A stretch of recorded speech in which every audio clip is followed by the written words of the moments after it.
What if the person everyone thinks is dangerous is actually the only person who can lead you to the missing boy? And what if, somewhere in the same quiet American town, something is hunting in the dark? That is the central tension of The Weirdo on Maple Street, the second episode of Stranger Things Season 1. The episode takes the mystery established in the premiere and spreads it across several connected stories. Mike, Dustin, and Lucas secretly protect a strange girl named 11.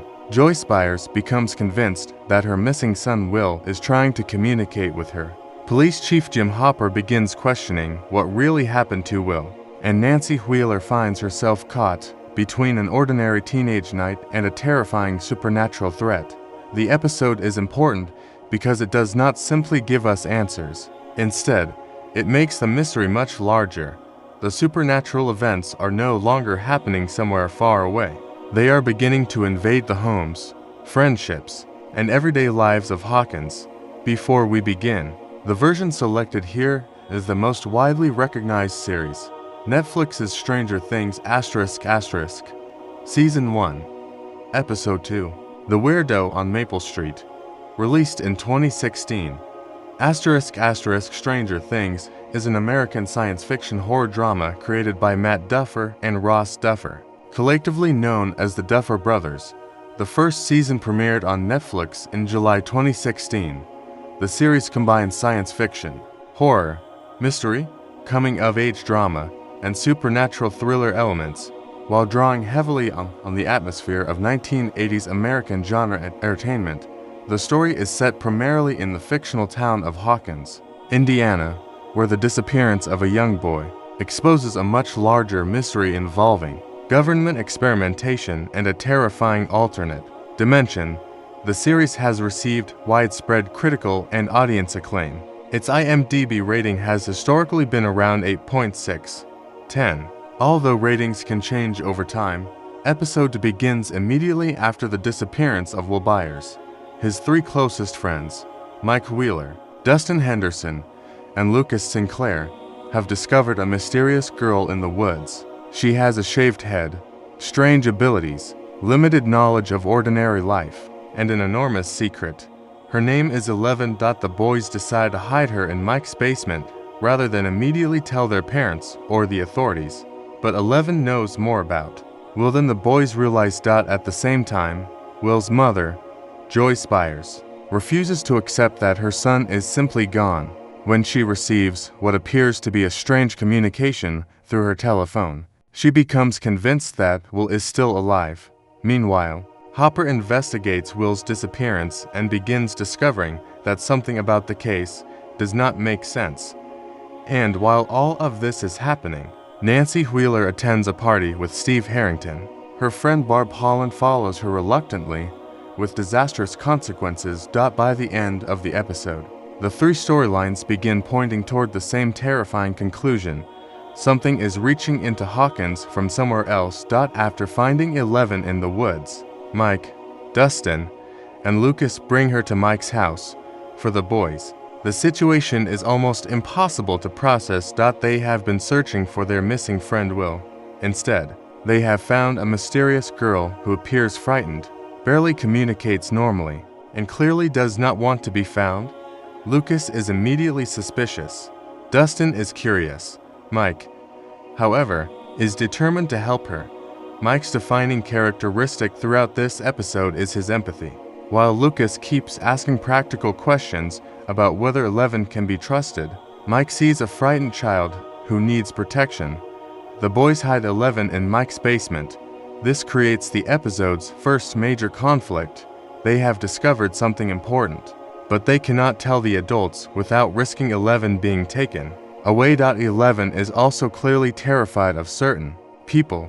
She repeatedly reacts as though she is being haunted.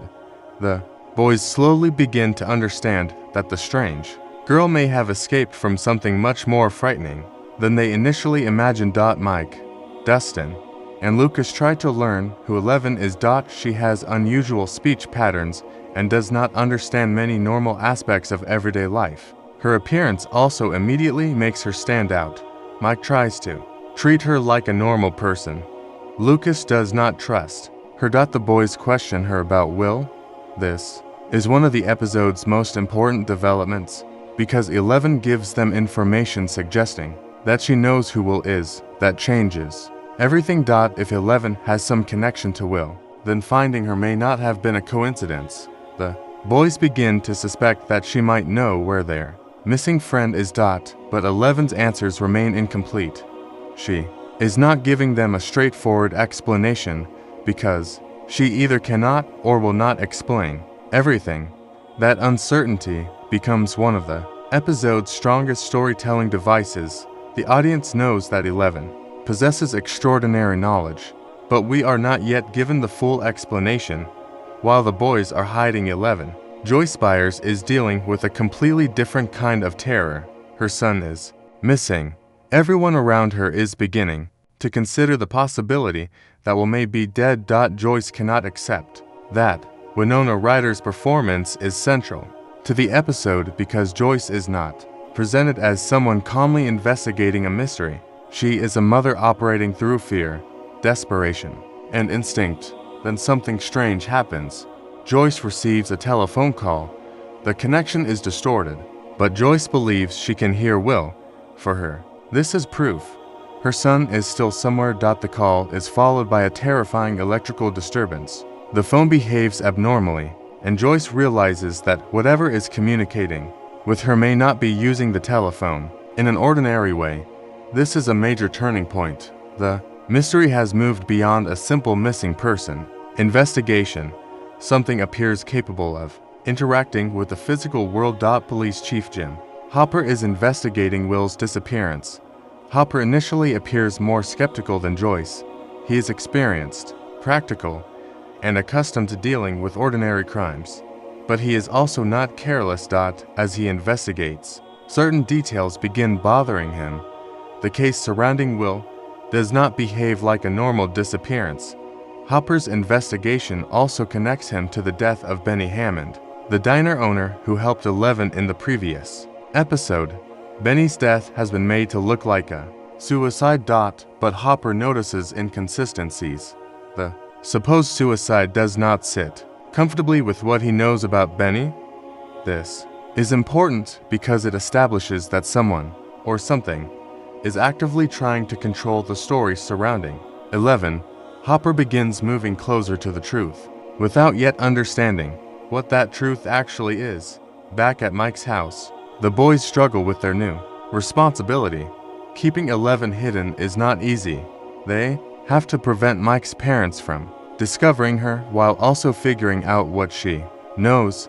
11's behavior continues to suggest that she has been through something traumatic. She does not behave like a typical child because she has not experienced a typical childhood. Her knowledge appears selective. She understands certain things that the boys do not, particularly concerning danger, while being unfamiliar with ordinary social experiences. This contrast makes her character fascinating. She can appear helpless one moment and extraordinarily powerful the next. The boys eventually learn that 11 can manipulate objects using her mind. This ability confirms that whatever happened to her is connected to something far beyond the ordinary. For Lucas, this is another reason not to trust her. Or Mike. It is another reason to believe she may be able to help them find Will. The episode also follows Mike's older sister, Nancy Wheeler. Nancy is beginning a relationship with Steve Harrington, one of the popular boys at school. Steve represents a very different world from the strange mystery unfolding around Will. He is confident, socially successful, and interested in Nancy. Nancy's friend Barb Holland, however, is much more cautious. Barb is loyal to Nancy, but she does not feel comfortable with Steve's crowd or the situation Nancy is entering. The contrast between Nancy and Barb is important. Nancy wants to experience something new. Barb is concerned that Nancy is making a decision she might regret. Their friendship creates an emotional layer beneath the supernatural story. Nancy is not simply a character waiting to encounter a monster. She is a teenager trying to understand herself, her friendships, and her growing independence. Nancy eventually goes to Steve's house. Barb comes with her, Despite clearly not being comfortable. At first, the evening looks like a completely ordinary teenage party. There is music, drinking, flirting, and the feeling that Nancy is stepping into a new part of her life. But stranger things deliberately places this ordinary environment next to the supernatural horror. Nancy becomes increasingly absorbed in the party. Barb, meanwhile, feels like an outsider.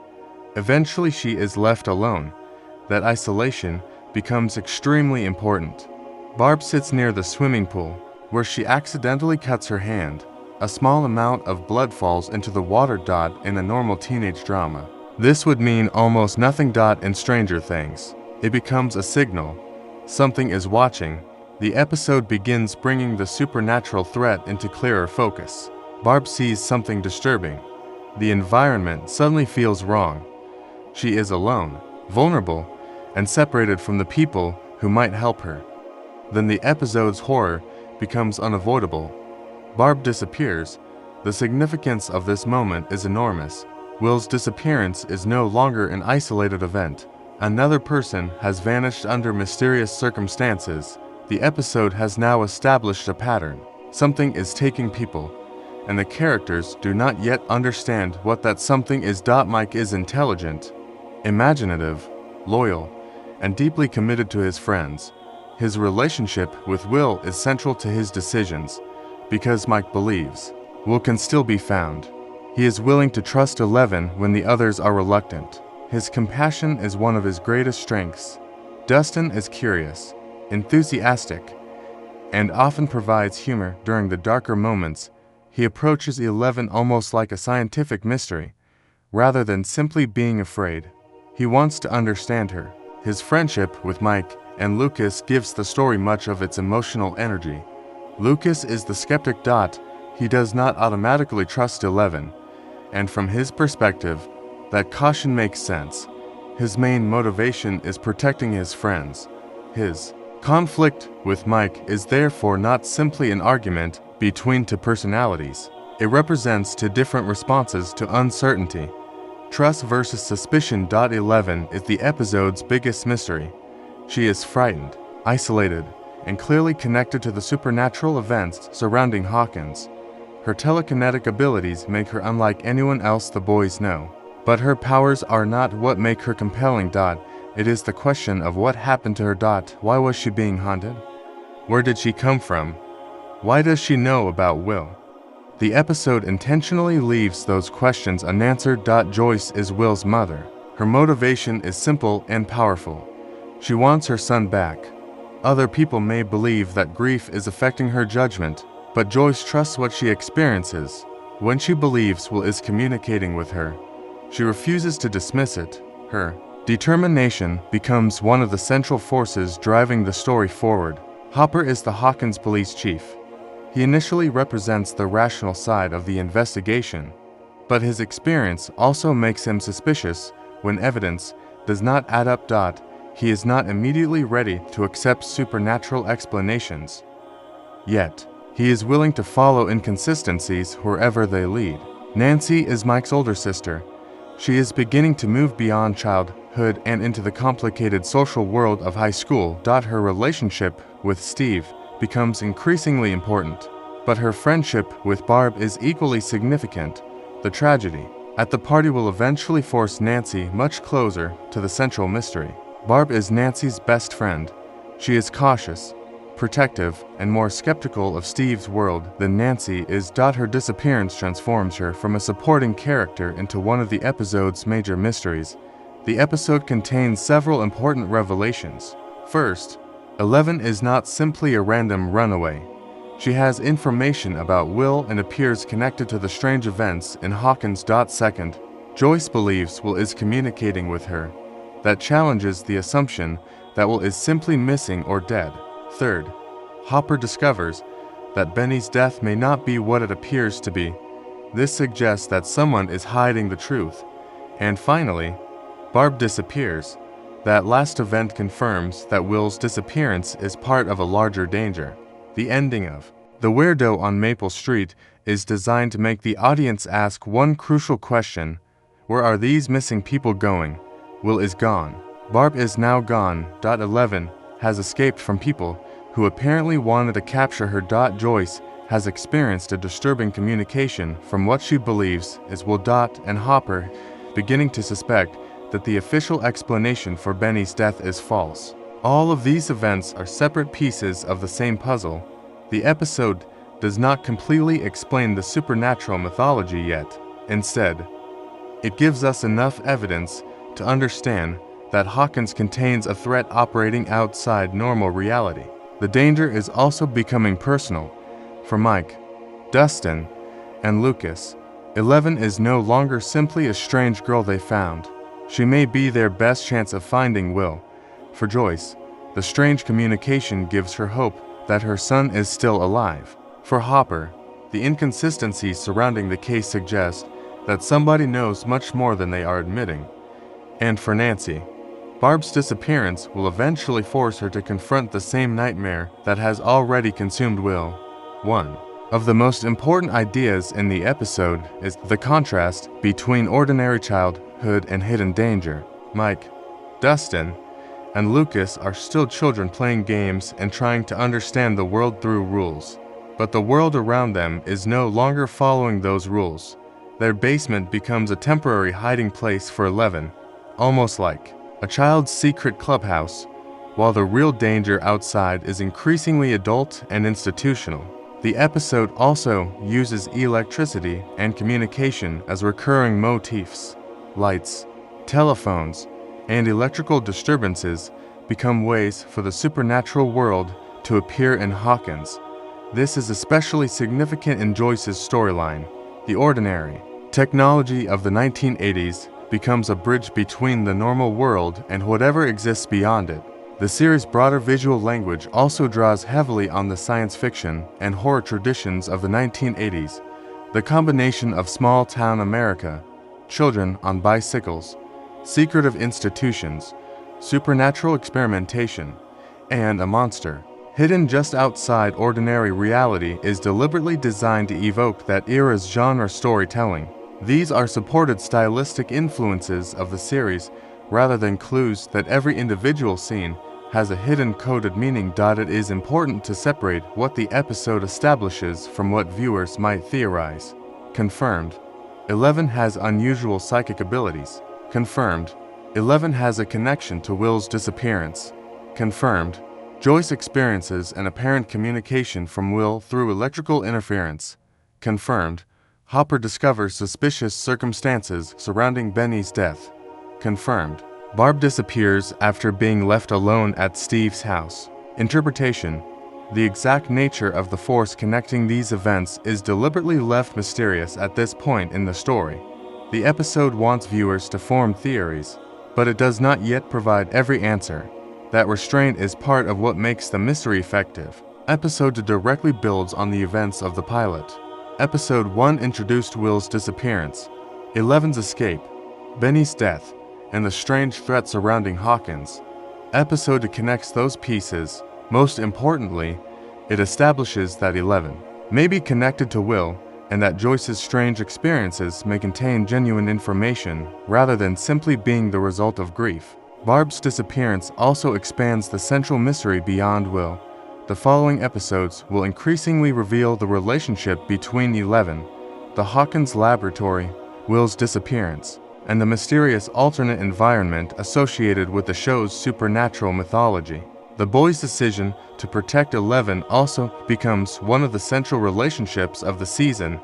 What begins as a secret in Mike's basement eventually becomes part of a much larger battle. The Weirdo on Maple Street is the second episode of the first season of Stranger Things. The title itself reflects the perspective of the Hawkins children. 11 is the mysterious outsider who suddenly appears in their lives, and the boys initially have to decide whether she is someone to fear or someone to protect. The episode also demonstrates one of the show's most effective storytelling techniques: parallel narratives. Mike, Dustin, Lucas, and 11 are investigating one mystery. Joyce is experiencing another. Hopper is conducting a police investigation. Nancy and Barb are living through what initially appears to be an unrelated teenage story. By the end, the Audience understands that these stories are beginning to overlap. That structure is one of the reasons the episode feels much bigger than a simple continuation of the pilot. The Weirdo on Maple Street is where Stranger Things truly begins expanding its mystery. The first episode gave us a disappearance. The second episode gives us connections. 11 knows something about Will. Joyce believes her son is communicating with her. Hopper discovers evidence that someone is hiding the truth. And Barb's disappearance proves that the danger is still active. The most effective part of the episode is that it does not rush to explain everything. Instead, it makes the audience experience the mystery alongside the characters. Mike sees 11 as someone who might save his friend. Lucas sees a potential threat. Joyce sees signs that Will is still alive. Hopper sees inconsistencies. Nancy sees an ordinary teenage night turn into something horrifying. Each character has only part of the truth, and somewhere beyond Hawkins, something is waiting. That is what makes the ending so effective. The episode begins as a story about finding a missing boy, but by the final moments, it has become clear that the real mystery is much larger. What happened to the people who disappeared? Where did 11 come from? And what kind of world is reaching into Hawkins? Those questions become the driving force of the season.